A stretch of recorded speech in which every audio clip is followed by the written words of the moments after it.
Hi guys, welcome to HardReset.Info channel. Today I have Doogee T10e and I want to show you how to see available random access memory on this device.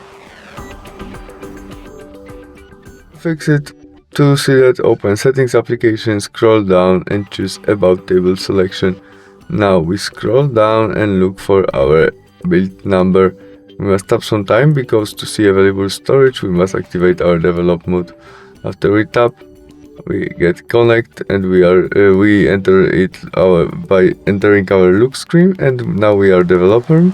We can go back and choose system selection, where we have new additional option, developer options.